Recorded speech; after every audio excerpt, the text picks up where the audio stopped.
Hello, guys. Welcome to another episode of Liverpool Perspective. I'm with Dylan. Hello. And we have a special guest. We had the Man City game coming last week, and now we have another Man City game. So we had to bring a Man City fan, and that's Shreyas. What's up, guys? So welcome, Shreyas. This is debut on Liverpool Perspective, and yeah, there's been a lot of stuff that's been going on. We last time we filmed this before the U.S. played Mexico. Oh my god. That was the last time we filmed. We made the World Cup. I'm so glad we made the World Cup. We made the World Cup. We needed got the job done. Yeah. Actually, let's just go chronologically then. Let's first talk about the World Cup. We made it. There's nothing really much to talk about. We beat Panama pretty easily.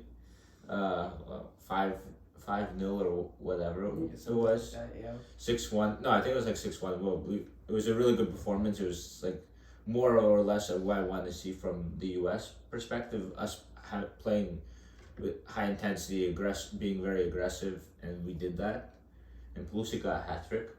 Yeah, in that game. Love to see it. I love to see it. And then after beating Panama 6-1, the job was done, and we just needed to get away from that game. I watched the highlights of that game. Navas was just too good on the day. Like he saved every single shot, and Costa Rica took their chances.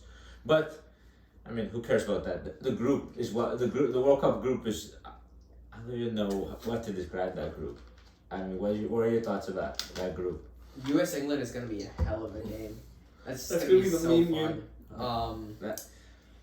I think this group could not get any better in terms of in the political aspect. Oh my god. And the footballing aspect, it could not get any better. Wait, what's it? The U.S., England, Iran, And Ukraine, Scotland or or Wales. Yeah.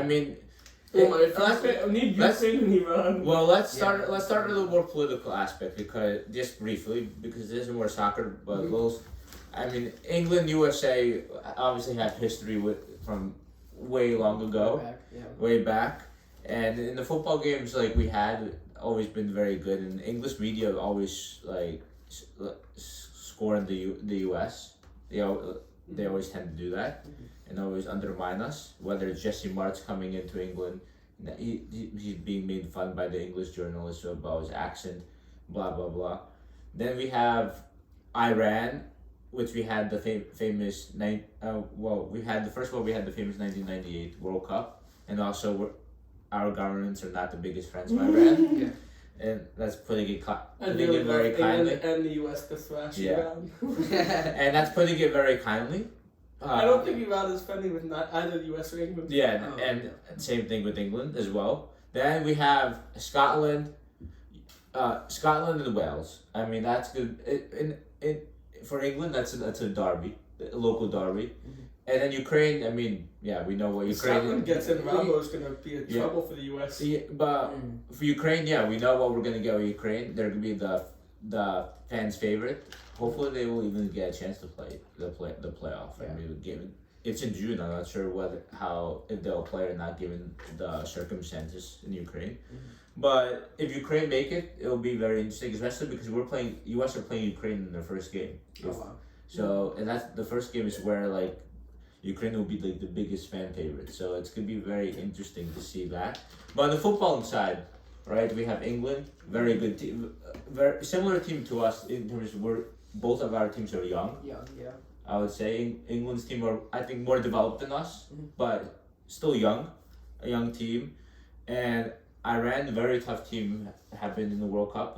For example, Argentina had a tough time beating them, and I think we need a Messi screamer. They need the Messi magic. Yeah. So they're the best team in Asia. Then you have Scotland, Wales. They'll be probably one of their first World Cups or so. That'll be I think they're two decent teams, very similar to US's level. So and Ukraine, same thing. So I think it's gonna be very interesting. And England. When England play Scotland or Wales, it's always gonna be intense, especially in the final group game. They're gonna be playing in the final group game. Imagine their World Cup spots on the line. So and we play Iran in the last game too. That's gonna be crazy. What do you think of the group? I really think the U.S. and England should be the ones to Like, I think so too, but unless Scotland, it's going to be a tough draw. I would say Robbo is going to have probably going to be a tough performance against us. Wales is obviously, but Gareth Bale's just not. When he's in Wales, he scored. He still played, yeah. He Well, played well in everything. qualifying It's like- so far. He had a great free kick. Yeah, against Austria. Yeah. So, listen, Wales are the highest ranked team through in FIFA, so they're the ones who will think they're favorites to go through. Yeah. And they actually have a 50% chance because they made it to the final of the playoff. So I'm excited. We're going abroad to England next semester, so we're going to be in the middle of the U.S.-England game. Are you going to bring your jersey, your U.S. jersey? We'll see what we're going to do. I'm honestly going to buy a U.S. jersey just for that. Will we go to the U.S. pub? Will we go to a pub during the game? Is there going to be a U.S. pub? Well, I should rephrase that. Are we going to a pub during the U.S. game? Yes, we have We to. have to. We have to fight strong. We have to get more NYU students. We have to fight strong. Yeah, that'll be crazy. Yeah. If we win, that would be crazy. Okay. But yeah, that's the World Cup. Some of the groups aren't really that noteworthy. I think there are a few even groups. If we go through, we either play the group of Netherlands, Qatar, Ecuador, and Senegal. I think that's a pretty whoever we get. I think that's gonna be a good is that draw. Predetermined, like for the round? Yeah, round of yeah. Okay. England could get if whoever is top of the group. I should not say England because we could be top of the group as well, like we did. We're in 2010. We play France in the quarterfinals. Okay. So, but last 16. Listen, the last 16. If we get through, I think either whatever team we get, I think we have a chance. And Netherlands obviously are the better team, best team in that group, but you never know. Yeah, I think this U.S. team is pretty scrappy, but I don't know how that's gonna hold against like the top of the top. Yeah. Like France. And we have to remember there's still a long time until the World Cup and more time for our players to develop throughout in their clubs as well as in friendlies, and so it'll be pretty. I think it'll be pretty exciting, to be honest, to see how well we play. I think this tournament is more about, I guess, to see what our potential is. If we can compete with the big boys, how can we compete in the big boys in the future? And then 2026 World Cup is the big one for us. Yeah. That's the main thing. But yeah, that's the World Cup. There is. I think Germany plays Spain, right? Yes. In that group, if I group. recall. Yeah. So that would be pretty exciting. But there's nothing else notable, I think, in group stage. So.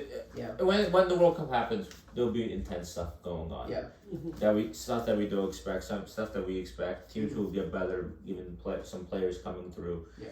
So I guess we'll find out. Did South Korea qualify? Yeah. They did. Yeah. I think I forgot what group. They're the last group, I think. I don't know who that's with, though. I know Portugal, Uruguay, and I think that's in Portugal, the group. Uruguay, and then Ghana is there. That would be an interesting group. Senegal isn't a tough group, right? Was it? No, that's Netherlands. There was Netherlands, Ecuador, and Qatar. Yeah. But yeah, it'll be exciting. Winter World Cup. Mm-hmm. But yeah, that's the World Cup. That's the U.S.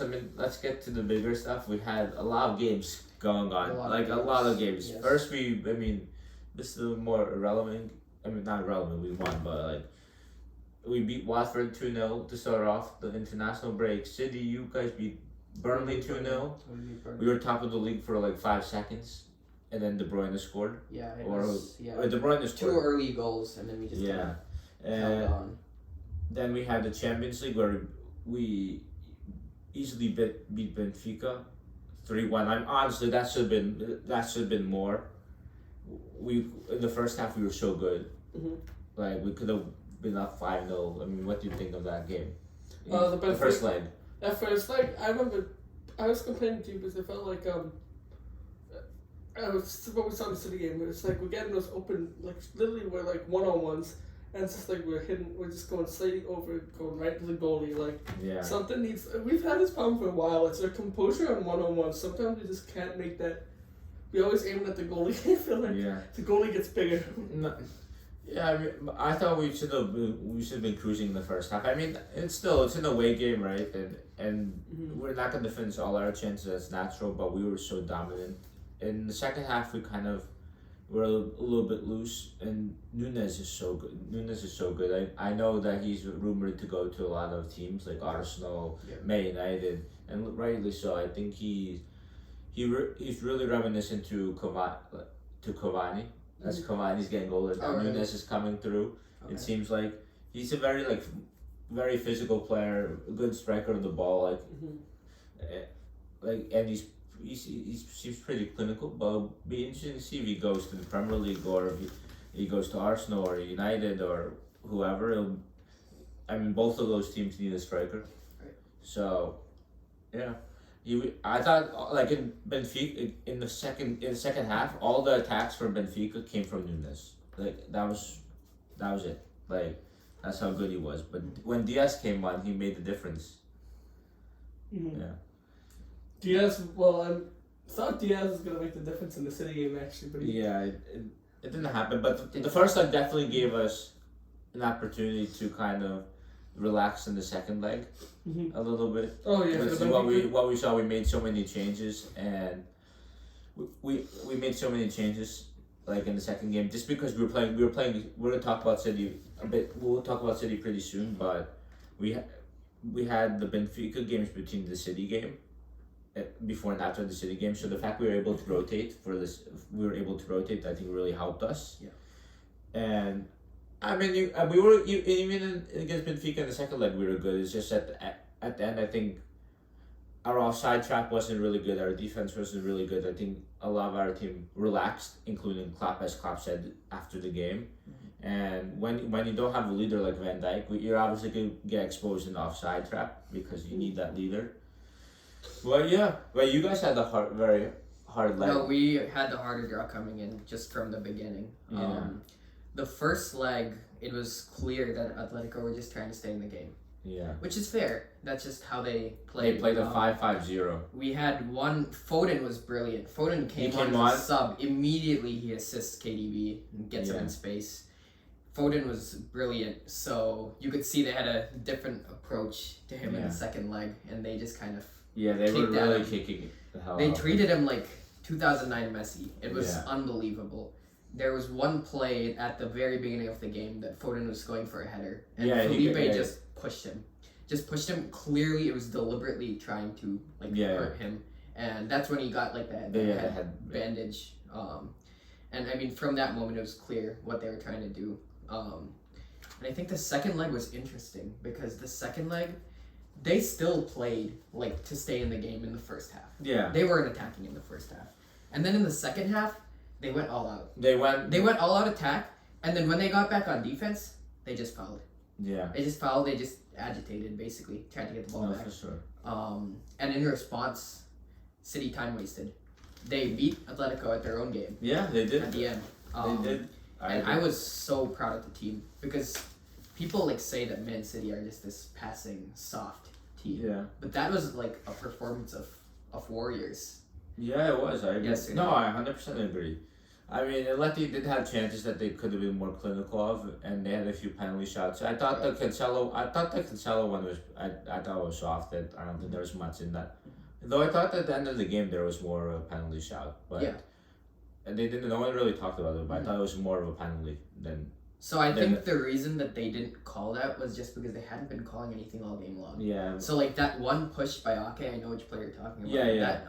That just did not call a penalty in the circumstances because you just saw Stefan Savic just I feel like given the events, I feel like the ref didn't want to escalate it even more. Yeah. But listen, it was just very fascinating to see the game, just because Atleti went from the first half they were in a 5-3-2, just trying to hold on, and then they went to a 4-4-2 aggressive press, which is actually what Atleti used to play like, a 4-4-2. Mm-hmm. Now they reverted to a 5-3-2. Now they went back to their 4-4-2, and they were really good. Really good. And I also think City were just fatigued. Based on fatigued, and we just didn't play. City, there's a lot of intensity given from the Liverpool game. We'll talk about that after this, but there's so much intensity from that Liverpool game. Which game? City Liverpool. The other. We're saying City look fatigued. I'm saying City looked fatigued because they played. I thought you said in the second leg of the thing. Yeah, second leg. Yeah, the second half they were very fatigued because of the game. They played a very intense game against Liverpool and a very intense game against Atletico in the first leg. So they didn't really have any break. City. And I also think Burnley is not an easy game physically for City. Yes. Because Burnley are known to be a very physical team.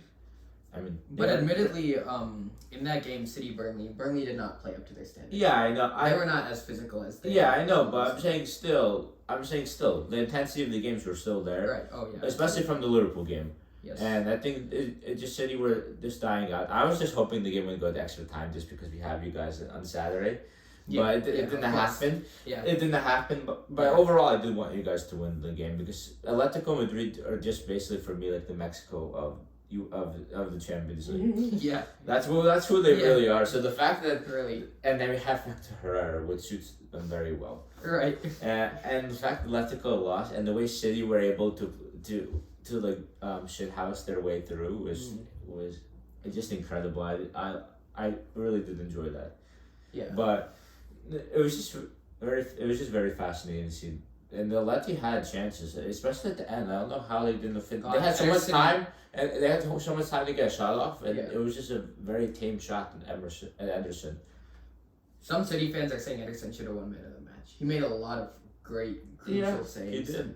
He distributed the ball really well. I think Stones gets man of the match. Yeah, I think Stones deserved it. Just the block. Nathan Ake was brilliant. Yeah. And Fernandinho, who's supposed to be leaving next year. No, he changed the game. He really made a big impact. He just bossed the midfield for the last 20 minutes of the game. He made a couple of huge slide tackles. He made one right after coming on. He was brilliant, and he's been brilliant for us. What do you think of Fernandinho leaving? I'm so sad. He's a big player for you. Like, truly, like, I don't say this lightly. He is, like, one of, like, maybe, like, 6 club legends of 100%. This era I agree. of City. He's been with us for 9 years. I've been watching City for 8, so he's been with me I agree. the whole way, and he's been consistent and just brilliant. And he's played different positions throughout his career at City, and he's been great in so many positions. So the only player still that's sticks with me at Liverpool is Hendo. Yeah. He's the only one that's really been there. Yeah, he has. Yeah, Hendo. Yeah, Hendo has been there since 2010. He's been in our team for a while. Not 2011. Since I've been watching, Hendo has been there. Yeah. Basically, almost. I watched it a bit longer, but. Yeah. But yeah, Fernandinho, a big player for you guys. But I mean, he's getting older, so it makes sense. It makes sense. Yeah, I don't hold anything against him. But obviously, he's going back to Brazil. So but on the game, what I found very interesting is that I've never seen Ederson take goal kicks long. Oh ever. Yeah, I know I interesting. I think it was a signal of our play to just kind of. Yeah, City. I think City were just rattled. Yeah. It was. I think the atmosphere City were in, like that. That was when apparently, that was one of the best atmospheres Atletico had in the stadium in the Wanda. So it was a game where City knew they let the goal go in the press I think the fact City went long was a testament to Atletico's press because it was very effective and made them dominate the game. Yep. And once you go long, and City are not a very physical team, so Anderson is hitting the ball long to Sterling. Yeah, I mean, exactly. Sterling is not going to win an aerial ball, and it just showed that City were just rattled, and the only thing they had was to go up the pitch. They probably were very tired as well. There was a lot of fatigue, and I mean, fair enough. They found a way to win. That's all matters. I'm not sure if it went extra time, whether City would have been able to hold it out. Yeah. Like, I think they could have easily lost the game given I think so too. The situation. But, I mean, with 10 men, maybe not at that point. But, right. Yeah, it was a very interesting tie for sure. Yeah. But, yeah, is there anything else to say about the tie? I mean, I've just been thoroughly impressed with the team all year because we haven't had a striker. And I was so concerned about that after the first game to Tottenham. Yeah. Because that was like a clear weakness in our side because we were starting like Ferran Torres at striker. Yeah, but at the same time... And we've been running a false 9 ever since, and it's just been working for us. Yeah, but I think at the same time, this is a type of thing that Pep likes. Yeah. Like for example, in Barca, he played with a false 9 with Messi. Like because the way Foden plays, like City's main thing is to have control. And they need to get 90% of the ball, 80% of the ball every single game, and their way of doing it is to have Foden go deep, and have a bunch of midfielders up top, so they can control the game, and then they find the spaces to break down a low block, which City are very good at. Which is actually what made this game very interesting, because I think everyone thought that was the type of game we would see. We would see basically Liverpool trying to press City, and City would try to pass their way through, and Liverpool would be very effective on the transitions, going more long on the counter, and there would be situations like that. And Foden would be going deep, so City would be trying to get more control, but it didn't work out that way. When we saw the lineup, we had, what was your lineup? You had Sterling, Jesus, and Foden. Yes. And those are Sterling and Jesus are very more transitional players. Yes. So we knew what we were going to expect. More City were going very direct. Mm-hmm. I think you guys had I'm gonna check the stats, but I think you guys had 64 long balls. We had 57. What do you think of the game while we're gonna look at that? The City Liverpool. Yeah. The 2-2-1. Yeah, I mean that just felt like a straight up battle. I've never seen anything like that, because it was such an open game from the very first minute, and both teams were just kind of throwing punches at each other, and it was just super entertaining. And KDB was brilliant. KDB is a big game player. Yeah. I'll tell you that much. No, he was. I think he didn't play up to standard against Atletico because one, the atmosphere, and two, he might have had an injury of some sort. We'll talk about that actually when we preview the game, but yeah, keep going. Yeah, but man, I thought we should have had the win. I don't know if this is just my perspective, but I feel like we had way more chances. I feel like we were the better team. And I'm shocked that Mars didn't put it away. Yeah. In the last minute. Ederson had that interesting moment. Very interesting moment. But I think you kind of saw the picture of him at the goal line. He was calm. He was super calm. That's just who he is. I don't know how he does it. He has never made a mistake. No, I agree. 100%. I can't remember the last time he's made a mistake. And he distributes the ball so well. He had that one, not assist, but one great pass to Zinchenko in the Champions League semifinal last year. He's just a brilliant distributor of the ball, and he's made good saves this year. So he's just the perfect Pep goalkeeper. Yeah, he is for sure. What did you think of the game, Dylan? I remember I was telling you, it was kind of frustrated at times. I do believe City had the slight edge in just their possession over play, but Liverpool definitely had, I'd say, some better, the chances City had attacking were definitely harder to make than some of the chances Liverpool had that were making. But Liverpool, just some of their open runs, they had a chance to really put City to the test.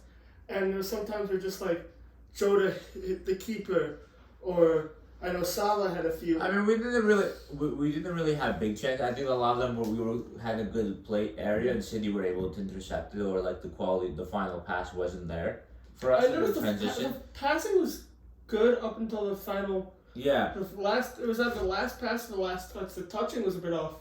Yeah, but okay. So I was just mentioning earlier that the long passes is actually not. I was not completely so. City had 73 long balls, 41 of them were completed. Mm-hmm. Liverpool had 64 long balls and 29 were completed. So City, they're not known for going long. Not known for, yes. And I mean, if you saw the game, City were always trying to get over, trying to beat the offside trap, the high Liverpool line, and we beat it a couple times and we just missed. Yeah, and 56% of the long balls were accurate. Yeah. And Liverpool's only 45%, which showed the difference, the slight difference of quality. Mm-hmm. And you lost it. And I felt Liverpool, for one, they didn't really expect. They didn't really prepare for City to play the way they did, to go more direct, because City are not. That's not what we do, especially at home. And I think that just shows the respect that Pep has for Liverpool. Yes. In that. He knew he had to change something up to give himself, his City side, the edge. And what City did do, is that they had De Bruyne go more forward as like a 10, and they did like a 4-2-3-1, and they had Bernardo and Gundogan. Gundogan's not. Bernardo and Rodri as the holding mids, and that was and I think Liverpool struggled to deal. The pressing wasn't. I thought Liverpool wasn't the best. For most, I felt like I guess maybe it was more of. I guess it's more because of City going long. Why maybe the press wasn't the best. Because it was very interesting to see Salah and Mane going more with the fullbacks, which usually you would see when City are so deep in their own half. Usually you'd see Salah going on center back and then Trent pressing the fullback. In that so we would basically force City to go to make a very bad long pass and we'd get the ball, or City give the ball away. But we didn't really see that, which I felt it was very weird. What I feel like performance wise from us, it wasn't our best. Maybe it was because of City going long, but I think it was just more just individual. Maybe just the intensity of the game was there was a lot of intensity, but I thought we weren't at our best. But I would say when we were able to play through City's press, the football we played was really good, and we saw that in the 2 goals we scored. I thought the goals we scored were the first goal we scored was almost identical to the. I hate the Liverpool fullbacks. They just always terrorize us in some way or another. There was points in the game where I was looking at the position of Robertson and Alexander-Arnold. They were literally more forward than the entire midfield. We had at one point Robbo and Trent were so forward that Thiago and Fabinho were essentially covering their spots at the defensive line. Yeah, good. Yeah, no, I literally saw Thiago and Fabinho covering as right and left back because Trent and Robbo were so far forward. You know what I mean? No, yeah, I agree, but no, it's a smart play. It's it creates a whole new dynamic. No, in the attacking sense, we always see them. We always do see what you're saying. But I just felt that our press just wasn't the best we had. What we did have because of Rodri and Bernardo being more deep. We saw Henderson pushing up a lot and trying to press, but yeah, I really did felt we could. I feel like we could have maybe pressed City a bit better. I thought Fabinho was very poor. Yeah, he was. That was so unlike it. Yeah, it was not a very good performance. Arguably lucky to not be sent off, I would say, and even Thiago very lucky to stay on as well. Well, I guess the luck goes against us or for us. It went against City in this game, but in the previous games it went for you. So that's football, right? Effort. Oh, Van Dijk was brilliant. Oh Van Dijk was He's good. just a brick wall. That was also about the De Bruyne goal. If Matip didn't deflect it would have been a goal. But I would say though, this happens to Matip all the time. That he deflects it into the goal. Yeah, he's one of the unluckiest players. No, it's not. That's not unlucky. If this happens time and time again, that means that's his weakness. He's not very good at blocking shots. He always tends, when blocking shots, always put a foot out like this, and it just deflects. So I wouldn't say it's unlucky. It's more of that's his weakness as a defender. I think that's why we at times these games where you have to win early. I think we were seeing more of Konate. I think in the future in next season I wouldn't be surprised if we see Konate be the one starting over Matip. I think Matip's still very good against smaller teams, but I think even in the Norwich in the Norwich game the same exact thing happened where some Norwich guy took a shot and it deflected off Matip and goes in. It's a thing that always happens. Konate's not at that point of development yet. Yeah, I think that's why he hasn't been starting. I think Konate will be the future. Konate, he had the goal and then the own goal with a deflection. In which game was that? Benfica or the first Benfica game? Yes. Okay. Oh yeah, he did. But that was just a good cross, and I think Nunes was going to be right there. I don't think it was an own goal. I think Konate just made a mistake. But yeah, I do agree. But I think Matip, that mistake does happen a lot, and he's a very experienced defender. He should not be making, like, he should be able to block shots a bit better than the way he is. Have you seen the scenes of the Have you seen the scenes at Camp Nou right now? Oh, I heard Barca losing. They scored 2 goals at the end. Yeah, they did. What is that? There's 30,000 Frankfurt fans. Oh wow. At Camp Nou. That's crazy. Mm-hmm. In the 78th minute, when they were down 3-0, I thought there was going to be a remontada. I thought they were going to score 3 goals. Yeah. They scored 2. It was close enough, but not enough. Not enough for Xavi's them, yeah. No, I mean, I still think Barca still have a good future under Xavi. I think he's doing a very good job. I mean, one or two results doesn't really change it. It does happen, and it's still a team developing. Mm-hmm. It's not always gonna be perfect. Yeah. But yeah, going back to where were we? We were talking about the ref and Fabinho. Yeah, and even the VR Sterling one, we definitely got lucky. But even then, I think. I know our pressing. I said our pressing wasn't the best, but when we did go deeper, when our press was not there at all, just because of the intensity of the game, City were just we saw City had the chances through that. So yeah, it was pretty interesting. But it was pretty interesting. City were, I think, the better team. Overall, yes, I definitely do agree with that. But at the same time, the football we did play, I think Klopp referenced to this after the game. The football we did play to play pass through City's press whenever we were able to do that. I think that's been better than we were able to in the past. Mm-hmm. And I know we saw the 2-1 game in the 2-1 game at the 2-1 game where we had the 60 pass goal against City, but I think in this game we were able to do more of that. We had two goals that came from the same thing, and we're very clinical. Yes. Oh yeah. And when we look at the goals, I think our goals were the best constructed. I think that does show a lot as well. So, but I think I don't know any other last thoughts. I mean, I just want to bring it back to the Xavi thing. Yeah, I mean he's gonna have bad results. But Pep had an awful first year at City. No, I agree. We were 4th in the Prem. We got knocked out in the round of 16 to Monaco.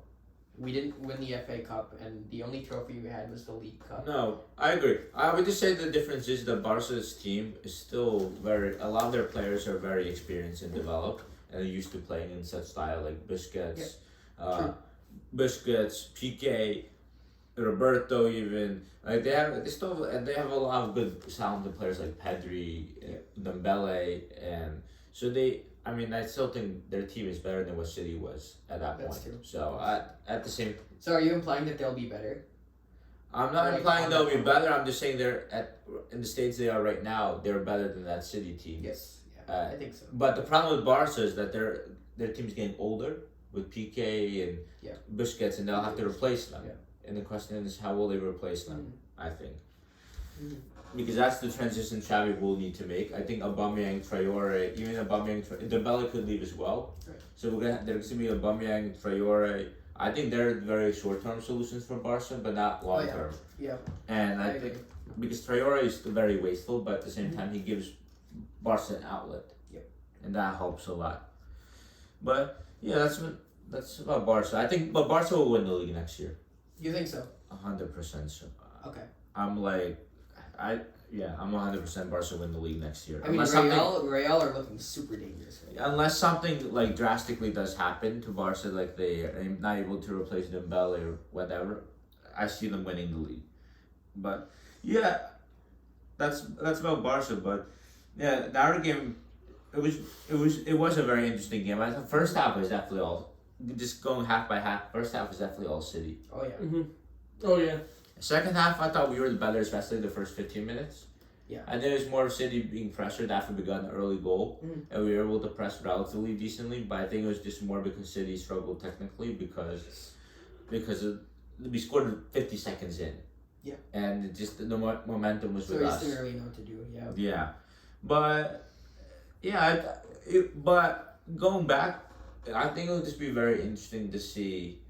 I think since we're talking about the City game, I think it's a good idea to transition to the FA Cup game right now. Okay. Yeah. But I think based on the tactics we did see with City, go long and more direct, trying to be their offside trap, which worked a bunch of times.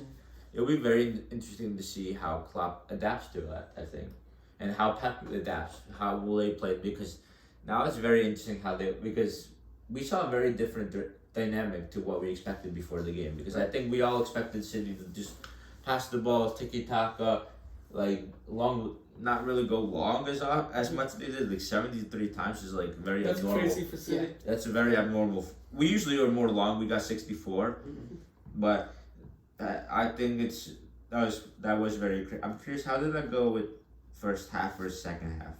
36 in the first half for City, then 37 in the second half. So, in the accuracy, yeah. So it was very similar in terms of accuracy and long balls in both halves. So City went long in both halves, which is very, very very interesting and very unexpected.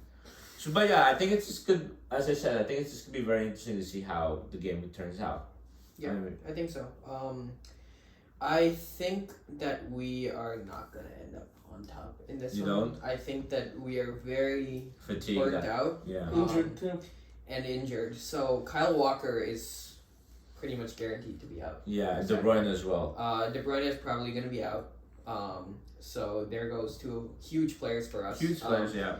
And not only that, Do you know if Ruben Diaz will be back for this? I feel like he might be. He actually might be. Might be. I'm That's not a big entirely sure. I'm not sure City are sure either. But I think we're gonna lose in extra time. Like I think that the team is gonna battle. I feel like it's gonna go. I feel like it'll go to extra time too. To Yes. be honest.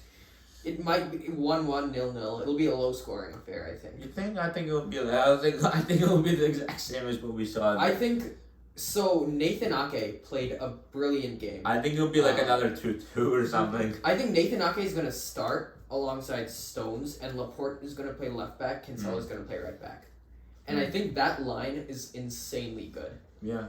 And I think we'll be able to hold Liverpool off for a little bit of time, and I think we're gonna concede in extra time. We're gonna get too tired.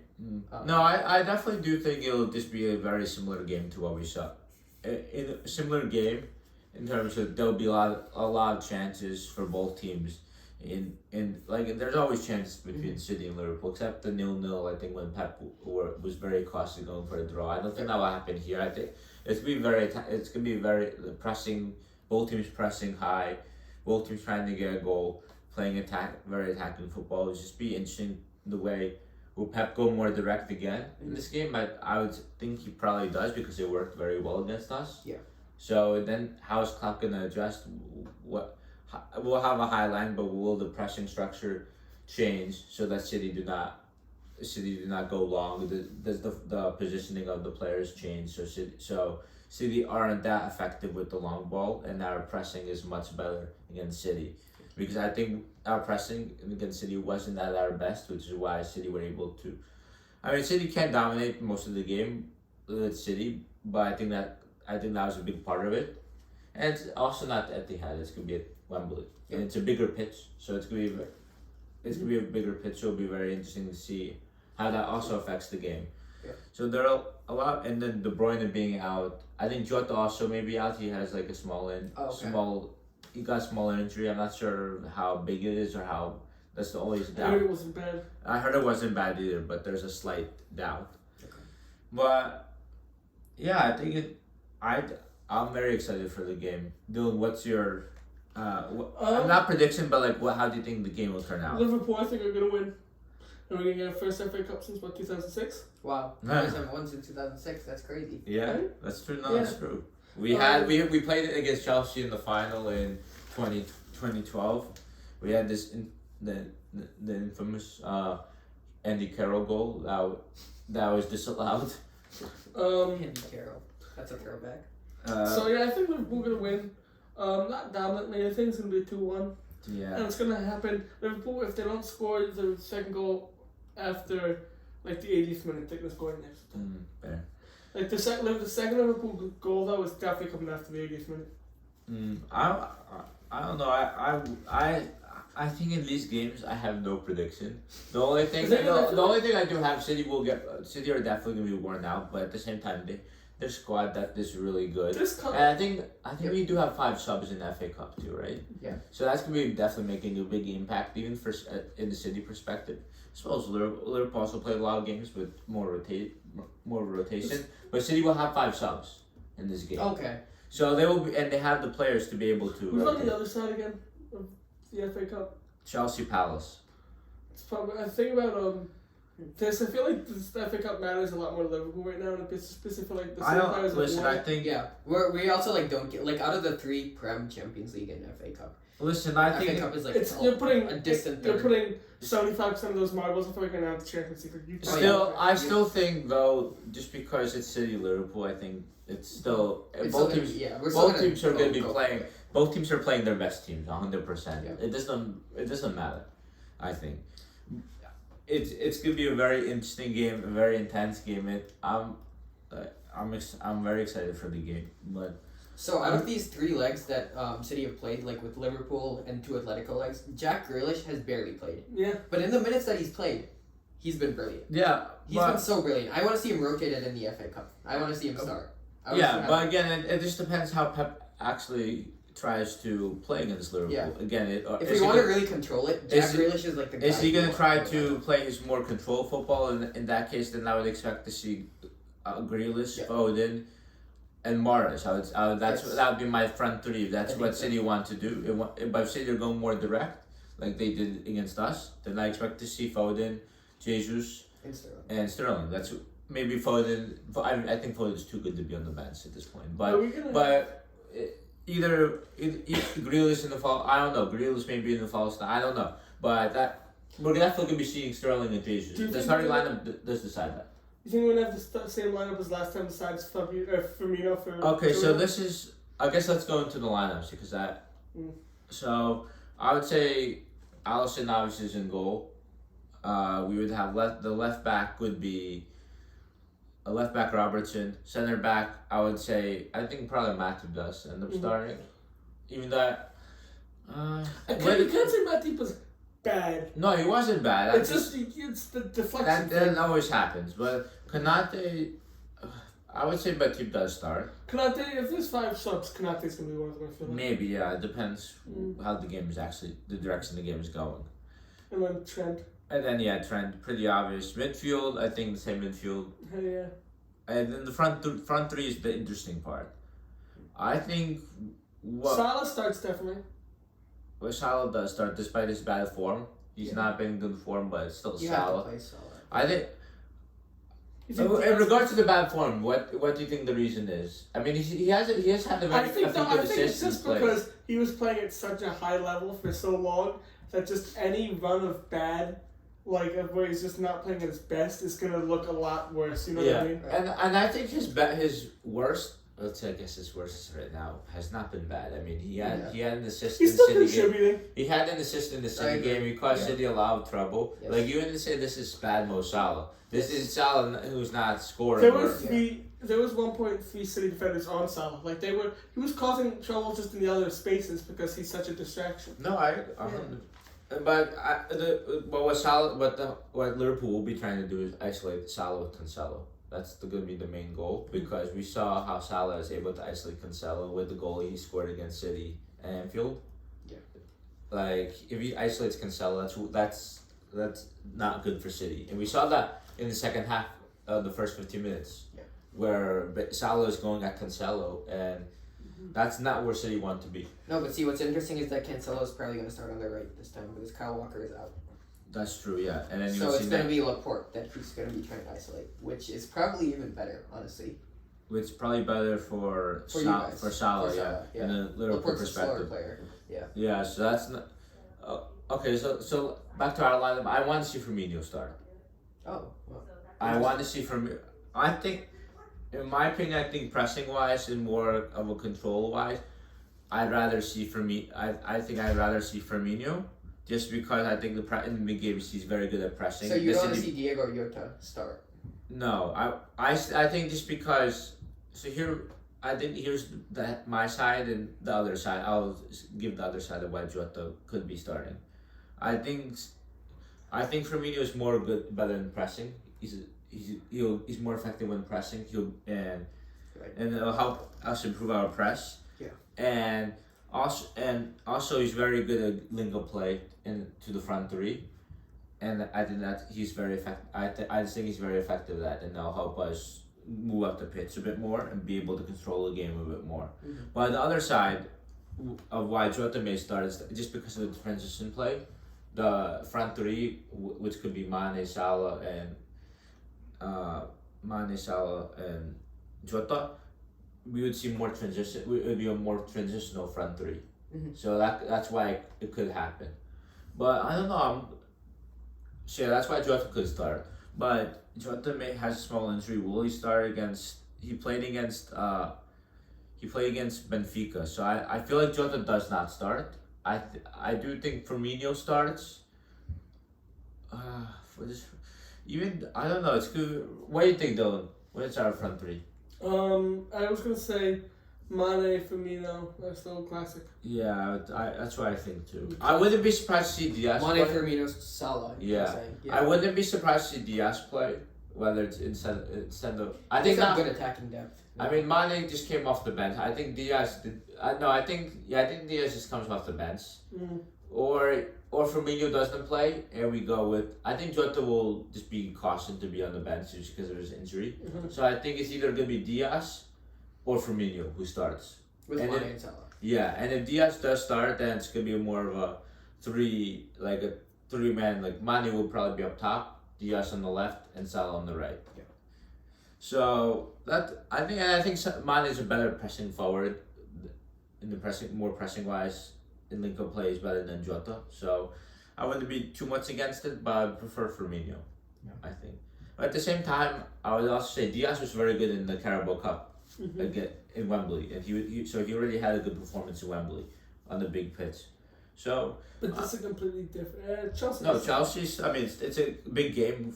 It's a final, and Diaz was able to play well, but. Yeah, I mean, I know Diaz didn't play well against City, but the thing is, in that intense game, I feel in a game like that where it's intense, it's very hard for substitutes to try to make an impact in the game, especially when City were more in control than Liverpool. Mm-hmm. It's very hard to get yourself in the game in that intensity. It takes a while to adjust. True. But yeah, what's your lineup for the City game? Yeah, you referenced the back four. But. Yeah, the back four is actually interesting. We could go one of two ways. So we've played in the past Laporte at left back, and we've also played Stones at right back, and both have been pretty successful. So if we were to play Stones right back, Ake and Laporte as center backs, and we play Zinchenko at left back. So you don't. Who I think is very capable. Do you not think Cancelo is going to be left back? I think Cancelo would play center mid. Center mid, which he has played before. Interesting. I don't think that will happen, but he's done it before. But obviously, if Laporte plays left back, then it would be. Could it then be Stones right back and Cancelo left back? That's another combination that could happen. Yeah, and Laporte. Very possible. I think that's probably the best. Right. I think that's what City ultimately could go for. That. Yes, that's very possible. Yeah. And if they went Laporte left back, then it would be Laporte. Ake, Stones, and Cancelo. I don't think that's gonna happen. Yeah. Because I feel like Peppers can be worried about Salah. I think Cancelo. I think that's a fair point. So I think Cancelo. If I'd have to predict, I think Stones goes right back. Yep. Yeah, I think that's a fair. And I think Zinchenko is going to be starting. I think You think he's gonna start? No, I don't think so. Yeah. I think he's a good player to bring on as a sub. Maybe. Depends. And then in the middle, I honestly want to see Fernandinho get a go at start. I want to see him be the starting holding midfielder after what I saw at Atletico. See how it goes. I think he'd put in a good shift, but I think he'd be subbed out for early. Older player. I mean, subbed out for Rodri. The thing is, Rodri's just more of a presence and he's a presence, and he's better he's better technically than I would say Fernandinho. Which is why he started. Fernandinho plays good long balls. So if we were to play the long ball game, we'd start Fernandinho. Otherwise, we'd start Rodri, I think. Yeah, that's a good point. Then we have the other midfielder who. Which is Bernardo Silva. And I don't know who we'd play for the third midfielder, honestly, without KDB. Yeah, that's who. I'm really. I mean, KDB has been injured in the past, so who has been playing? That's excellent. Yeah, I mean, honestly, I'm not too sure. KDB hasn't been injured all year. No, I mean, you could play Gundogan, but I don't. Okay. I don't want to do that because Gundogan, like, he was really poor in the Atletico game. In what, the second leg? Second leg, yeah. I mean, it's very hard to say if he was poor. I feel like the whole team was like, just because they were sitting back in the intensity, I feel like. And also, like, he hasn't been getting game time, so, like, maybe that's why. No, I do think he missed a couple of huge chances. I do think Gundogan starts just because. Yeah. I think Gundogan has to start then, just because. I guess he kind of has. And he is very good. He's very good. He's very good at getting into the box and getting goals. Yeah. Gundogan has been a lot of problems for Liverpool. That's true, actually. That's very true.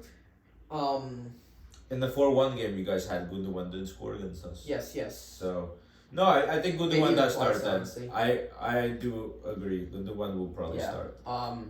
So for the front three, I think it's pretty simple. If we start Fernandinho, I'd want us to start Sterling, Jesus, and Foden. To play the long ball. And if we start Rodri, it means we're playing controlling, which means we probably do Grealish, Foden, Mahrez. That's what I'd think. We have plenty of options to for subs in the That's what I'm saying. Attack. That's what I'm saying. Even though you guys just played it's intense, the 5 subs are going to help you a lot. Yeah. But our midfield is actually kind of weak. I don't know what subs we'll be able to make. Definitely, like, Fernandinho and Rodri will be substituted for each other at some point. Yeah, there's not. I agree that. I mean, I guess. I mean, again, it's still better to keep your midfield stable. True. As much as possible, and I think Gundogan. And anyway, Gundogan's more fresh. Yep. It's gonna be more fresh. He hasn't really played a lot, so I think Gundogan should be fine for the most of the game. Yeah. I'd also say. Whether it's Fernandinho, Rodri, as you say, that's really not a problem. But I mean, the only concern is Bernardo Silva. I think, right, is probably just because of fitness. But I guess we'll see he needs to put in a shift. He's very capable of running around the pitch and causing trouble. Yeah, so I guess that'll be interesting. It'll just be interesting to see. I mean, we rotated against Benfica. We made 7 changes from our lineup against City. So yeah, I think. I don't know. This could be a very interesting game. It could go to penalties. We'll see how Liverpool adapt, how Pep adapts. I think that's gonna be very interesting. It could go. It could be anything. It could go to penalties again, which I'm not sure if we want to watch still. Honestly, if City wins this and Liverpool wins the Prem, I'd be more happy than us winning this and City winning the Prem. Well, yeah. Listen, I agree. We need to go for every trophy. So whatever happens. Quadruple still in session. Yeah. The treble is so hard. I'm like, this season has taught me to respect winners of the treble because City are going through it right now. Like, we are so tired and we have a huge FA Cup match on Saturday and it's just so hard. I honestly don't know if we're gonna win. It's taken so much resilience to win this much. Prem and Champions League is so hard. Yeah, it's so hard. And then you throw in the FA Cup and it's just like, because the FA Cup is usually the one where you say, okay, we're not gonna play our best squad so we can vest up for the Prem with the Champions League, but when your goal is the treble, there's no resting. No, but when you play City, when you have a semi-final with Liverpool City, you cannot rest. Yeah. Like there's no chance you're resting. Yeah. Maybe if it's Crystal Palace, you do rest, like Chelsea do. But one of the reasons we won the Prem that league is because we gave up. We gave up on the FA Cup. Yeah, but we gave up. But our squad depth was completely different then, and also. We also rotated in the early. That's FA, when we were. But we also rotated earlier in the FA Cup. We didn't throw it. We did. It was the Club World Cup, and I was like. No, I mean, Carabao Cup we did throw, yes, but I'm saying we had no choice. But the FA Cup, when we got eliminated, it was just our second tier. Just team wasn't good enough to beat the teams in front of us, and I think now our depth is improved, which is why we're able to be beating these teams. So that's why we're here. That's why we've been winning. Minamino has been very good for us. Yes.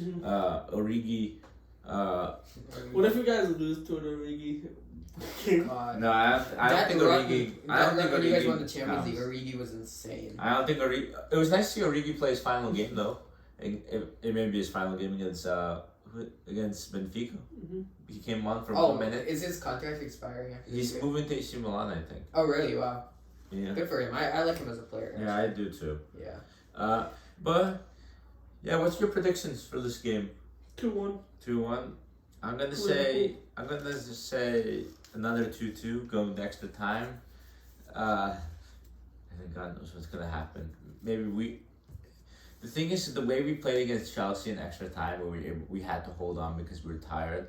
Will that happen to us, or will that happen to City?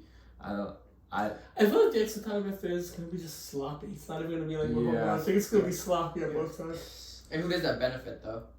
Because I feel like it benefits Liverpool. Yeah, that was. But then we break down your defense. Because at least Liverpool, when they're like a sloppy Man City, like Liverpool's attack is still like always at least decent. Like they'll always have like some open shot. Like I'll say Liverpool win in extra time. It will be 3-2. Yeah, mine is 2-1 Liverpool in extra time. I think most of Liverpool, if not all their forwards, could adapt to being a central striker though.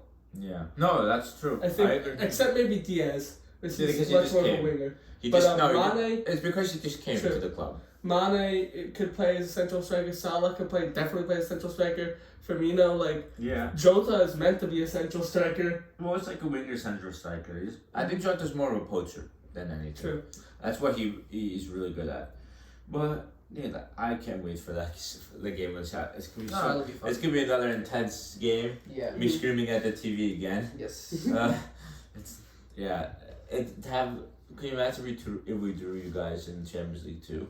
It's looking very possible. No, I mean quarterfinals. No, I meant like the quarterfinals. Oh yeah! Oh my God! It would have been 4 City games. 4 straight City Liverpool. That would be too much. If we see you guys in the Champions League final, this will just be like a legendary season. Yeah, for sure. So that's those games. Let's talk about the Champions League games that also happened. The other Champions League games. Yeah, I guess they're relevant too. Yeah. Let's talk about what happened on Tuesday. On Tuesday, a lot of stuff happened. First, I want to talk about. I want to talk about who we're facing next. We're facing Villareal, but Bayern. Did you guys see any of the legs for Bayern Villareal? Because I watched a bit of the. I had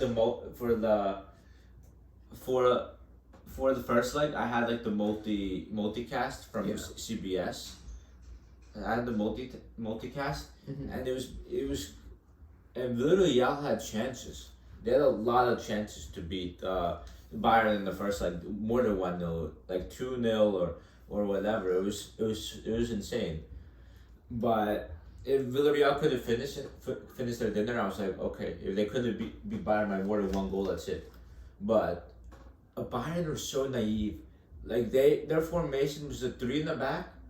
Their wing backs consist of Sane and Coleman.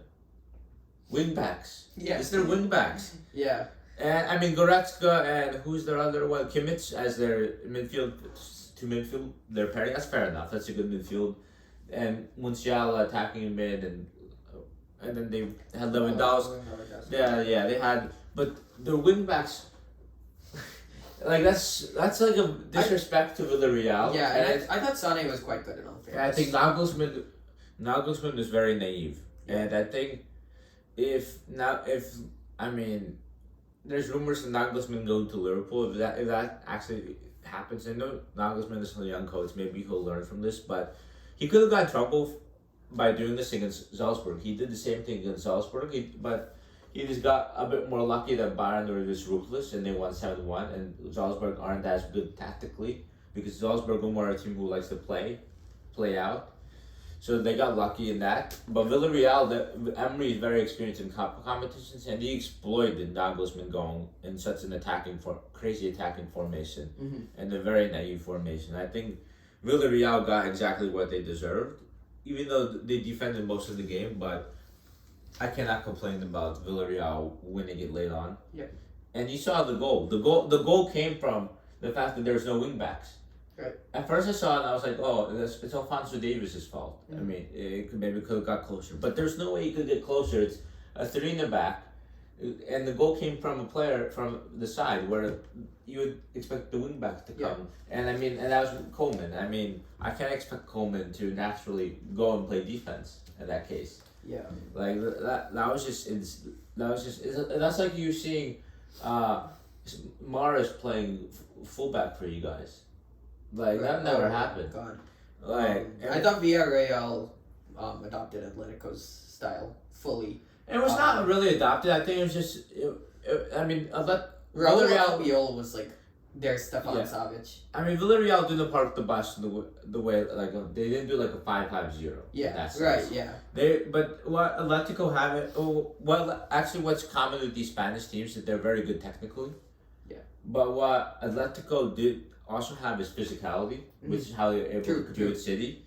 Throughout the game. Yeah. And why they were able to stay in it for most of the game, for most of the time, just because of their physicality, technical, and how good they are technically to be able to have some of the ball. And Villareal, same thing. They're very, in that case, same thing with their technical ability. They're very good technically. Their players are all. It's a Spanish team, so they're very good in that way. And that's as a result, they're able to beat the Bayern press easier. And once they do beat the Bayern press, when you have wing backs who are naturally wingers, you're not going to be very successful. And I think, I do think Klopp is not as naive as Nagelsmann. I think we'll probably even though Emery is a cup master and maybe in a way it'll be difficult, I think we'll coast through the game. I think so as well. Especially as having the homeland first, we should be able to coast through it. I mean, what do you think, Dylan? Against Villareal, it's going to be like easy, but I feel like we can't sleep because we kind of fell asleep against Benfica, and I was thinking they would bite back every time. Yeah. And Villareal, I think, is going to punish us a lot harder than Benfica. No, that's 100. Villareal are better than Benfica. Mm-hmm. So we're going to be on our toes. Yeah, I mean Villareal are 7th and Emery might be. He might not outsmart Klopp, but he might drive Klopp in some of his traps. Because Emery's a manager like that. Emery could kind of knows Klopp's game. He could work. You know what I mean? Yeah, in that sense, yeah, it's a cup competition, and Emery's very good at it. We played Sevilla in the cup. I mean, we're a different team to what we were in that point, but like we were still a better side on paper. Yeah. And when we played Sevilla, it was very more of a close final, right? And Sevilla were the experts in winning the cup. The Europa League. But in terms of then here's the thing with Unai Emery, and this is a discussion with Arsenal fans, and I think it's a very delusional discussion. Yeah. The Arteta, why are we giving Arteta the time? We sacked the manager who got his team to a Champions League semi-final. Okay, yes, Emery is the master of cups, but first Arsenal need to get into cups. And when you're a team that's finishing, I think the way Unai Emery's team was at when they sacked him, it was not in a good place. Right. It was not a good place at all. Yep. It was at the point, the signings that Unai Emery made, it was going to finish 8th, or where Arteta did finish, and it would be steadily. And the team would be steadily improving. That's what we saw with Arteta. The team had to improve with Arteta signings. Emery was right manager, wrong time. No, I don't even think he was the right manager on Unai Emery. As I think the problem was definitely the language where he had an impact. But you could see in Villareal at the standings of La Liga. Villareal are 7th.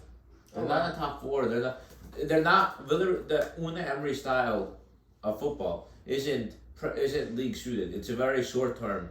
2-legged tie. We'll find a way. Let's go tactics, game by game, and that's similar. We're gonna go to Real Madrid, but I think this is very similar to Real Madrid, which is why I think Barca will win the league next year. But yeah, and that's why you see Villareal 7. They have no chance of making top 4. They have no chance of making Europe. So. Is that why the only chance of making Europe is literally winning the Champions League? So my question is, does Arsenal want to see that? I mean, they're not going to be. They're not. Arsenal not even. Villareal is definitely they're putting minimal effort probably into every La Liga game. Yeah. Like they're putting all their energy into. No, that's true too. But I'm just saying it just shows the type of manager Emery is, and in the long term for Arsenal, they need to be doing well in the league because if they do well in the league, they'll get in the Champions League. Like this is not a sustainable solution. This is good for Villareal having a good experience in Europe, something they could talk about. But for Arsenal, they want to be competing year in, year out. They want to develop and eventually win the Champions League. Right. And win the league. That's their main goal. They want to compete for the league like they used to. Yeah. And with Unai Emery, I don't think that would have happened, especially the language barrier. When you have a language barrier, it's very difficult. Yeah. But yeah, fair play to Villareal for going through. I just think the whole nonsense of Arteta versus Unai Emery, I think is nonsense. I think Arteta is still the right man for Arsenal in the long run. I think Arteta will be very good, despite of Arsenal's bad form right now.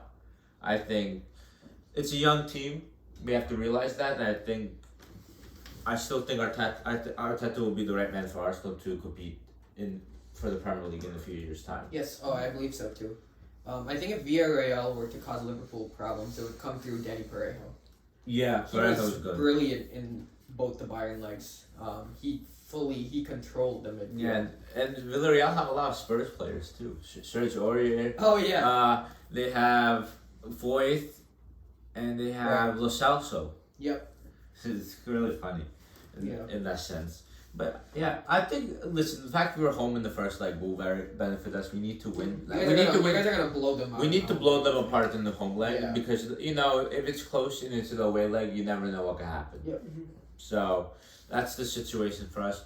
Then we have the other Champions League game that happened, which is Chelsea Real Madrid. Oh boy. That was an oh boy game. Oh boy. I mean, first leg Chelsea weren't good enough. I think. Chelsea were not good enough in the first leg. Did you guys watch? Yeah, I watched that.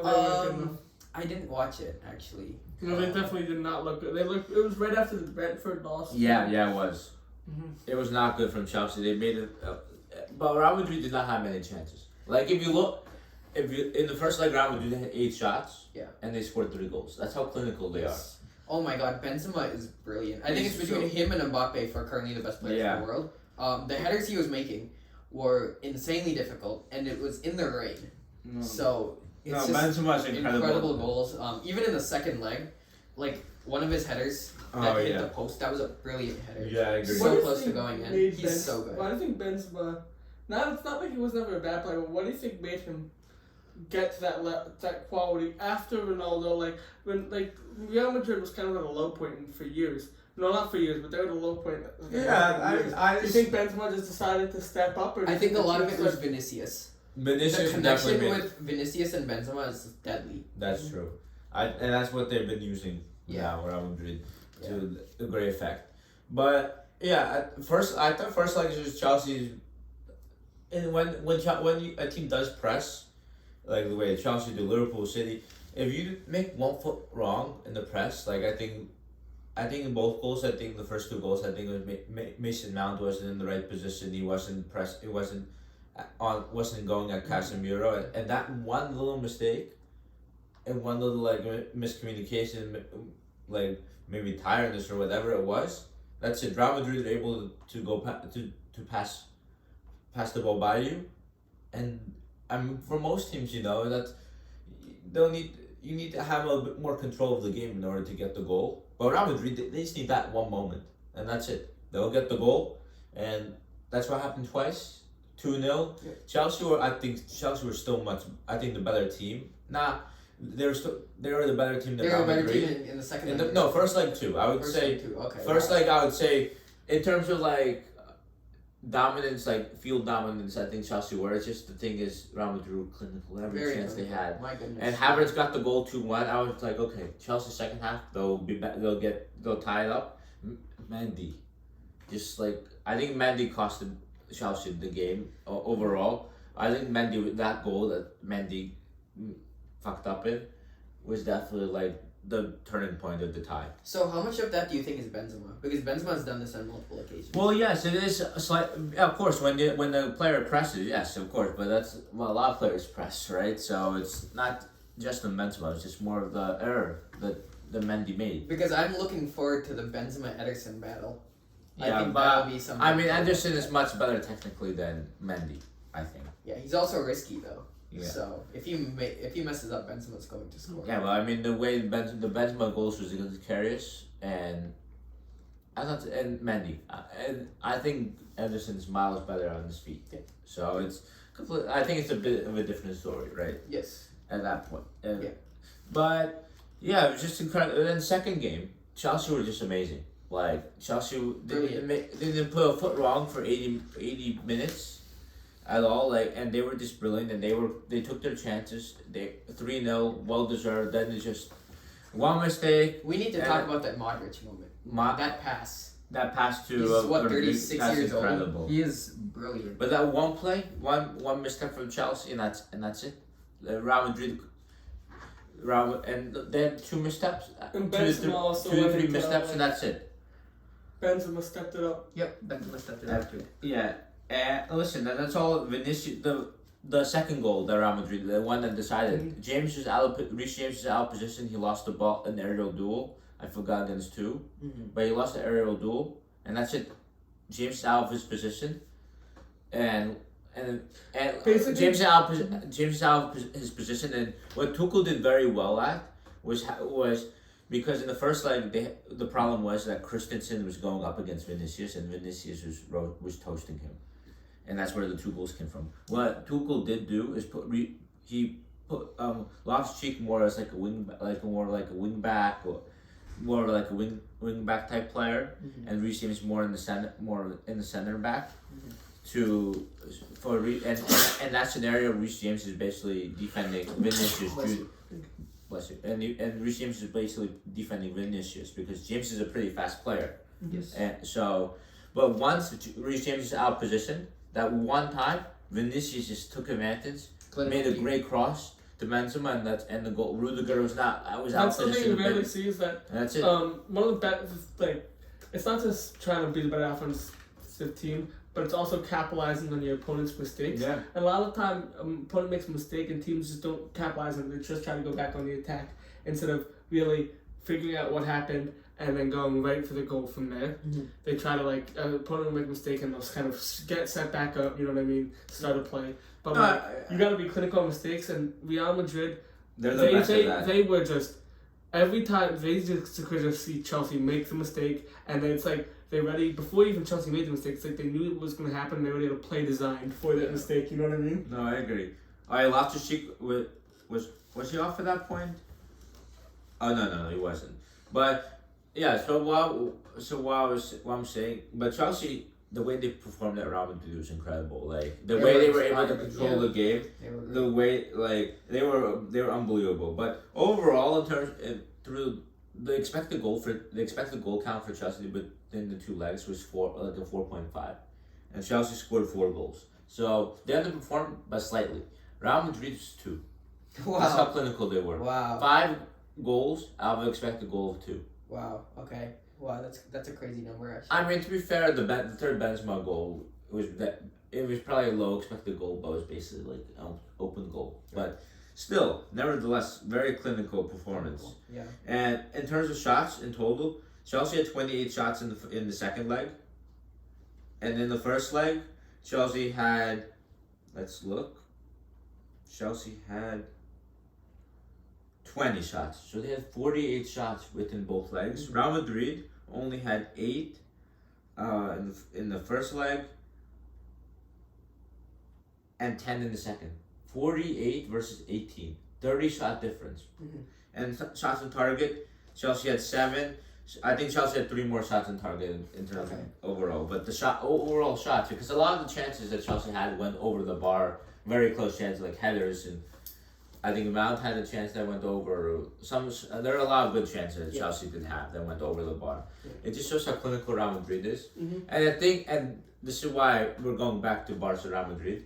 Why I think Barca will win the league is that the way Barca do play in the long run in the league format, as you saw with City, it's a lot when you dominate, a lot more chances. Real is good right now, but you think about it, Benzema's older, he's not going to be able to do this for him forever. I agree. Barca is more in a transitory phase. You know what I mean? Yeah, I agree. They're getting better. That too, but I think Benzema will still be good next year. Yeah, next year. And Vinicius will be still great. I think they'll still be just as good this year. I think Vinicius has another level. They'll be just as good next year, maybe even better, because they have Camavinga as well, who made a big difference, by the way, when he's a very good player physically, and I think he needs to get more chances in Real Madrid. I mean, I think it was a big mistake for him to go to Real Madrid in the first place. I think he should have went to United just because he would have got more respect and more playing time. But that Camavinga guy is really good. I think Real Madrid are also about to get the Monaco guy, who's center mid. I forgot his name. Tchouaméni? No. They have the guy. He's very people talk about him a lot. Starts with a B. Bonucci, but I heard he's really good as well in the center mid. A lot of Premier League clubs are looking at him too. Okay. So yeah, Real Madrid will be good in that sense. They have a talent, but that's what's been getting them through. I think not Ancelotti. Ancelotti has been able to adjust here and there, and that's how he's been able to compete in the competitions. But a lot of it is very small tweaks to try to get the individual talent to prosper. But in the long run in the league, I think Barca have much more with their philosophy. They're able to control games. Yes. Game after game, they control games. Yes. And Real Madrid, they're just relying on more of Ancelotti finding a few ways. Not even that in the league format, but more in the league format, it's more of Real Madrid using their individual quality to get them successful. Mm-hmm. And I think in the league format, that will not be good enough. In the Champions League format, the players are very happy to maybe make a few adjustments because it's a big Champions League game. A few tactical tweaks here and there is fine, but in the long run, that's not gonna work. Yeah. That's why I think Barca win the league. Yes. Next year. I think that's fair. Yeah. What do you think will happen? Do you think Barca win the league too? La Liga is it's gonna be next year. Confusing. It's gonna be close. I don't think that. I think it's gonna be like a blowout, like you're suggesting. I think it'll be like a 10-point gap. Where's Atletico placing? Atletico, I mean, it's very I think their team. The thing is with their team, their team is just very. I feel like it hasn't been very successful this year. I feel like there's just a lack of balance. But they could play like the way they did against City in the second half. Yeah. Because that's what they'll probably need to do more often in the Liga. Mm-hmm. Because they can sit back against Real Madrid or Barca, but they cannot sit back against average teams, right? So they need to have that press. But the thing is, I feel like it's just their team just has a lack of balance. I think that's their biggest problem. So it'll be maybe interesting to see how maybe their signings in next year, how it'll help them maybe improve their team. Yeah. And maybe they can compete in the Liga as well. But I still think Barca are the heavy favorites next year. Yeah. Especially because they're going to be making signings, I think, in Barca. Given their depth this year, their problems depth-wise is figured out. Right. But yeah, I'm just excited to see Serginho Dest next year. He's gonna be insane. Oh yeah, I hope so, dude. He's a promising player. Yeah, for sure. And he's been really good under Xavi. Yeah. But yeah, Real Madrid City. My prediction for this is a little outlandish, but it's based on last year's Champions League semifinal. I think we're gonna beat Real Madrid 4-0 on aggregate. 4-0, fair. I mean, I think Real Madrid will score a goal. I think that we are going to lock them up. No, I listen. I think City. What I know for sure is that overall, throughout the two legs, City will be the better team. This is Pep versus Ancelotti. Ancelotti's not a top 5 manager anymore. No, I agree. That's what I've been referencing throughout my whole spiel about Real Madrid. Yeah. I think, Real Madrid, what Ancelotti has been good at, he's been able to adjust tactically, like in terms of pressing wise, in his 4-3-3, and he's been able to adjust with small little details in order to compete with these top managers. Mm-hmm. But and that only works for knockout. And the thing is, Real Madrid are clinical, so they could maybe get a goal out of City. But yeah, I agree. I think City should be winning, but at the same time, I said Chelsea would destroy Real Madrid, and I got roasted by a Real Madrid fan. So I'm not going to say that again. I'm just going to say City will dominate Real Madrid, just like how Chelsea. I think City wins just like 3-1 over both legs. I'm going to say like a 3-1 as well. Over both legs? Yeah, but I think City. Okay, I'm going to word this better. In overall play, City will destroy Real Madrid. Oh yeah. Possessionary play. I was right, and just how Chelsea destroyed Real Madrid in overall play too. But the thing with Real Madrid is they need one mistake City make. That's it. True. Very true. But we don't make mistakes. That's what I'm saying. Well, we played 180 minutes against Atletico perfect. We played it perfectly against a very hard team. Yeah, but at the same time, Atletico did have chances, and if it's Real Madrid, they score, right? True. So. It wasn't perfect. It was just if Atletico scored one of their goals that they missed some of them easy chances. You wouldn't say City had a heroic performance. That's true. We didn't play well for the last 45 minutes. That's what Pep was saying, right? Oh yes, it was. But if Atletico do score one of their goals, you don't say that anymore. And second leg is at the Bernabeu, which means you never have any idea what goes on over there because they've had 2 brilliant legs at the Bernabeu against PSG and. But both of them, the opposition team were the dominant team. Yes. So PSG not as much, but PSG not as much, but Chelsea yes. Yeah. PSG just bottled it. One mistake, Donnarumma, which I think Donnarumma should not be starting for PSG. It should be Navas, but that's for another topic. Yeah. But I think I already talked about this in the previous podcast, so it's whatever. But I cannot wait for that. It'll be exciting. I'm very confident in the team for the Champions League wise. And then we'll meet up. City Liverpool in the final. Who knows? That's one that I can't predict. Obviously, that's just such a huge game. No one can evenly predict. matched teams. No one can predict. I mean, even if we play Real Madrid in the Champions League final, I cannot predict that. Yeah. Because we're gonna dominate most of the game, but Real Madrid had that, Yeah. And it's Yeah. they're a Champions League team. Yes. Oh, that's true. Yeah. And as I think you said, Villareal, very similar as I guess in the way Real Madrid and Villareal, in the way that they're kind of World Cup settled teams. Yep. True. Emery's is more of a cup manager traditionally, but just the way Real Madrid adjust the tactics because of the modern game and I definitely do agree. But that's what. Okay, so let's preview some of the other games that's going on. We have Chelsea, Crystal Palace. What do you think? Chelsea easy win? Yeah. I think so. Palace have been good. I'm honestly not sure. I don't think it's gonna be an easy win by any means. I saw Crystal Palace draw against City. It was at Selhurst Park. Yeah. But we did not play well. They kept us at bay, and they had good chances too. I mean, you guys just couldn't score your chance. You had a lot of chances against. Yeah. I don't know how you didn't score. No, I'm just not entirely sure. I mean, definitely Chelsea can win and win good, but I'm not entirely sure how it'll go. Especially after the recent loss to Real Madrid. They're probably demoralized to some extent. The thing with Palace, they're very good with their traditional players. They have, against City, for example, Gallagher is immense. With his transitional play. True. He's very good holding the ball up. I think he's a very good player for Liverpool. Gallagher would be amazing for Liverpool, but unfortunately he plays for Chelsea. He's from Chelsea, so we're not going to be getting him.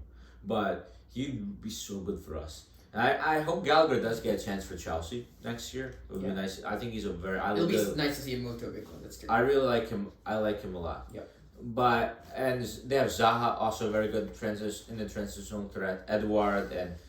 Yeah, and then Vieira has been doing a good job, but the problem is, it's why I think Chelsea will win easily. Gallagher is not going to be playing because he's on loan from Chelsea, which is bullshit. But Gallagher is not going to be playing, and I think having Gallagher is he's not going to play in the FA Cup. Yeah, and I think not having Gallagher is a big deal. Otherwise, I agree. I would say this is a very competitive game, but I think it's just going to be. I think just without Gallagher, I think.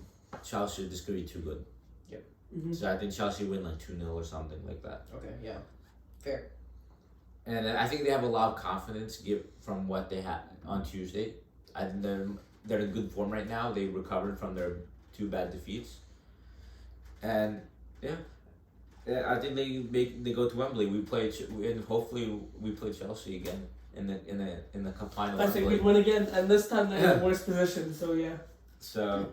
Yeah, and I think you guys will beat Chelsea too. If It'll Chelsea be a good game, become final, are Chelsea allowed to have tickets at Wembley? How's that working? I guess it's because the FA is selling it, not Chelsea.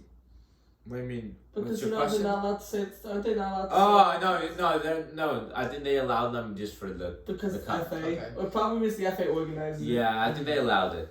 They allowed it, but I'm very excited for these games. Yeah. There's a bunch of massive games. It's the business end of the season. Is there any interesting Premier League games before we end this episode? City West Ham is the second to last game of the season. Oh yeah. And West Ham just made it to the Europa League semifinals. Yes, they actually let's talk about Europa League. And it's in London. So it's gonna be dangerous. Yeah, De Bruyne and Walker are both officially out. Yes. Yeah. Okay. West Ham. Oh, you check. Oh, yeah. No, I'm just kidding. Oh, okay. Yeah, West Ham. Is it so good? Recording still good? Yeah. West Ham did win against Lyon away with 3-0, which is very impressive, by the way. What Don't we have result? to play West Ham also? No, we're done with West. They have to. Oh yeah. But what win from West Ham though? 3-0 against Lyon, Dawson, Wright, and Bowen. What a win for West Ham. And do you think? Barca are out now. West Ham played Frankfurt. Do you think they can go all the way? They could. The Leipzig's gonna be a tough. If they have to face Leipzig. Yeah, there's Leipzig and Rangers are gonna be playing each other. Imagine Rangers West Ham final. How fun would that be? That would be crazy. Rangers went to extra time and they beat Braga. They beat Braga 3-1. Yeah, they had to wait until extra time, even though they're up a man for most of the game, for the second half and extra time. They struggled. It's interesting. Whoa, what the? Rangers had expected goals of 5.77. Wow. And That's Braga crazy. was 0.5. Yeah, so what Rangers deserved to win it. Like they were much better. Roma beat the Norwegian team that they were struggling to beat before, which is nice, good for them. And yeah, a few. Who do you think wins the Europa League? I think West Ham is the favorite right now. West Ham is the favorite, but it could be anyone. Leipzig is I think a very good Frankfurt shot. could win it too. Leipzig is a good shot. It's an open competition. Just that's how it is. Okay, let's talk previews on the I Premier think League. about West Ham's just the favorites because the competition they play in is like West Ham has proven that they could at least hold up to like in a match to Liverpool, City, Chelsea. You know what I mean? That they could like if they're on like in a match against them, they can make them run for their money, run for their points. But like the other squads have never had that type of competition. Mm-hmm. Yeah, let's talk about I think West Ham have a chance since Barca got knocked out, but it will be difficult. It will be interesting. But let's look at the Premier League because there are a few interesting, not for our perspective, but like top four perspective. A few interesting games going around during our time. Tottenham, Brighton. What we see happening there? 1-0 Tottenham. 1-0. I see 2-0 Tottenham, but I could see 0-0 there too. yeah. Anything's possible. How about this one? Man United and Norwich. Do we see United finally winning a game? Yeah, unfortunately it's not. They'll win. Yeah. It'd be funny if I see it's gonna like a 1-1 draw. That'd be funny. That would be so. United are what are they? 6th, 7th? United are on the verge of not making Europe. They're Oh 7th. my God, that club is. What is it? going Liverpool. through. It's I don't know what Chelsea, needs to change. City, Liverpool, Chelsea, But they are. or Tottenham. Arsenal. But in United perspective, they're getting Ten Hag. Who's I think fourth, Ten Tottenham Hag or is Arsenal? good. What? Who's fourth? Tottenham or Arsenal? Tottenham. And then Arsenal, and then Yeah. So Arsenal have a game in hand. yeah, they against Chelsea. is West Ham 6th? West Ham are 6th. Mm.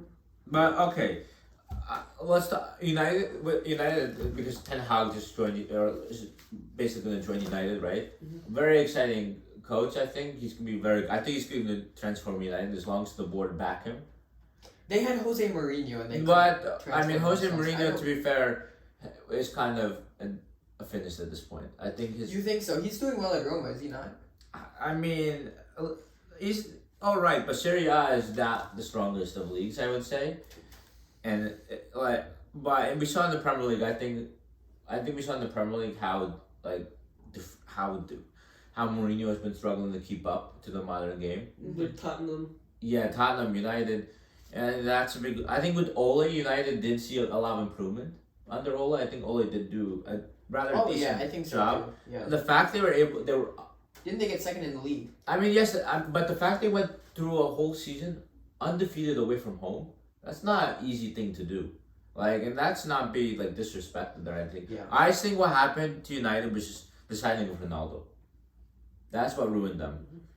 Having an ego like Ronaldo and not really a workaholic player in terms of pressing because of his age or whatever, and having the ego and not getting a defensive midfielder like a Declan Rice or Cavaninga for who Real Madrid got, that was so huge for them, and I think that's what they need in order to compete in the. And they're saying Pogba's gonna go to PSG. That's what I'm hearing, or Juventus. I mean, listen, I think Pogba suits a team like that, but a team of superstars, but will not get anywhere, and that's more of a player Pogba is.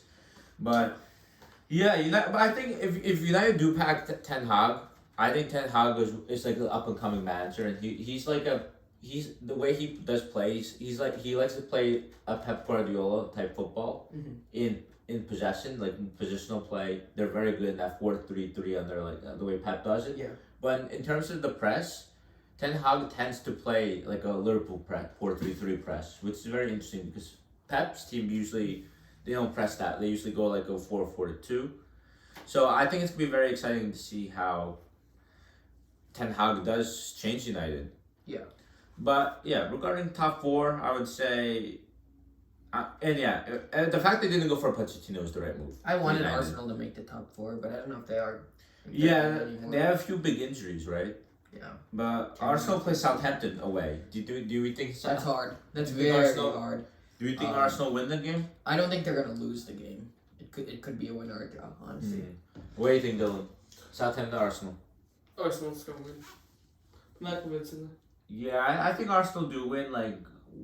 Arsenal struggle away from home though, just because their team is young and inexperienced. I think they're gonna be under pressure with their 2 straight defeats. So Arsenal traditionally haven't been good away from home, just because I think they're young and going into away crowd to play their football. They're still not 100% confident. I feel, but I think they win 1-0. 1-0 against Southampton. 1-0, yeah. I think that's good. Could be 1-1, 1-0, something like that. Yeah. Yeah, and that's the big game. So I think that's really. Who do you think ultimately gets top four at the end of this? Because Tottenham, Chelsea, Tottenham, Chelsea, yes, but Tottenham, Arsenal do play. They play against each other. Yeah. Where Tottenham. Yeah, it's gotta be Spurs then. Yeah. I don't think Arsenal are gonna win away from home. Yeah, I That's don't know. not the type of team. I hope Arsenal make it to the top four. I hope they make it too. I'm sure. I just like how Arteta's doing, and I think I love Arteta as a City fan. Yeah. I think I do see Tottenham having the edge, but it's very hard to call because you never know what can happen to them. Yeah. Like sometimes teams will drop points. Because Tottenham are also bottlers. Yeah. Notoriously. So Yeah. You never know. You never know the top four race. You never know what can happen. Anything can happen. Yes. It's football at the end of the day, right? Tottenham still face Liverpool, for example. So they'll probably lose that one, but then there's another game they could maybe drop points in. Who knows?